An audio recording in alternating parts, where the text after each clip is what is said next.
Hello everyone, I'm Micah Reeves and welcome back to another Apathetic game review. The game that we will be reviewing today is Tom Clancy's Rainbow Six Extraction. I will be critiquing this game on 4 different categories today, the first of which is format for 5 points, the next is personal feel for 5 points, then gameplay for 10 points, and lastly, quality for 10 points. Let us begin with format. Format, for clarification, is how easy are the menus and different settings of the game accessible. The format of Rainbow Six Extraction is actually really nice. You can tell that the creators of the game are experienced when it comes to making the player feel that they are in control. I never felt like I was lost in the menus. Everything is where it's supposed to be. If you want to play a game, it's right there.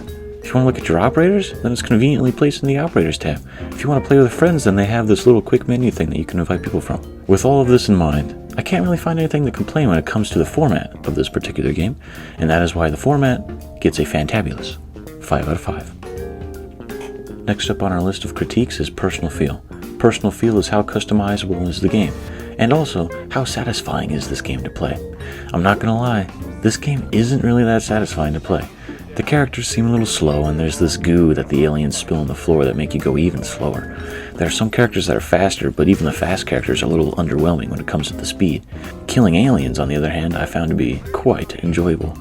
The satisfactory of getting a one-shot kill with a shotgun kept me yearning to want to do it again. Even weaker weapons, like pistols, felt very powerful. In most games, it almost seems like pistols are a waste of time, and should only be used in drastic situations. But in this game, they made all the weapons fairly balanced and usable, which I appreciate. Let's move to the subject of customizability. The amount that you can customize each character is very limited. You can only really change the weapons, sidearm, and gadgets. And even then, you can't really change that much because there's only 3 main weapons per character, and there's no weapon skins, so every weapon is the same, just with like a matte black. When it comes to operators, you can't change how they look, but you could change what armor or special equipment they use.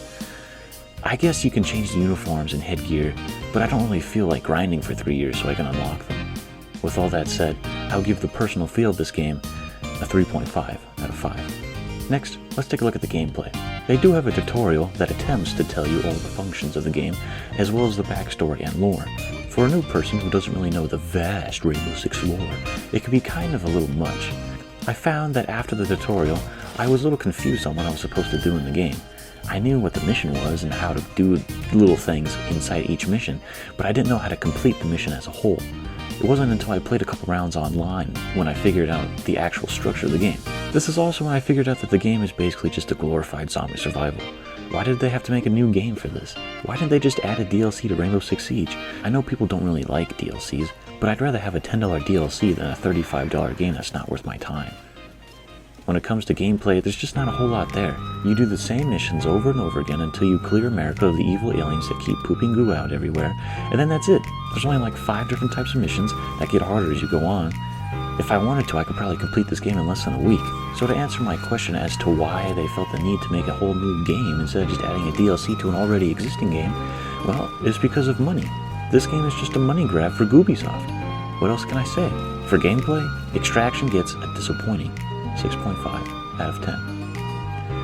Lastly, let's take a look at the quality of the game. I would say that the quality of this game is pretty good. Animations are good, cutscenes are good, they did the textures of different materials very well. I really like the sound of the weapons and the aliens, but they really kind of gave up when it came to the operators.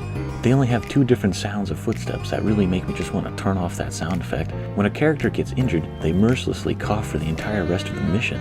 The coughing is so annoying. It's all I can hear. It's so loud. You can hear from the other side of the map. Why? Why is it so bad? Why do I have to hear this for the next half hour as we try to defeat the big boy? I heard that coughing so much that I turned up in my sweet dreams the night I tried to play this game. I got like no rest because I couldn't stop hearing the coughing. It's consuming my soul! For these reasons, the quality of the game gets a subpar 7 out of 10. This brings us to a total of 23 out of 30 for Tom Clancy's Rainbow Six Extraction. What else can I say? This game's just a money grab, and it felt incomplete while I was playing it. It doesn't feel like a complete game. Is this what games have turned into? It would be like if Call of Duty just made a separate Call of Duty Zombies game, when we all know it should just be automatically included in the main Call of Duty game. I almost feel bad for buying this game, and I don't think that it was worth my $35. Well, that's it for this game review. Is there a game that you'd like me to check out? Please leave a comment down below or DM me on Instagram. Don't forget to subscribe and hit the bell notification. Thank you so much for watching, and I hope you all have a great rest of your day. Goodbye.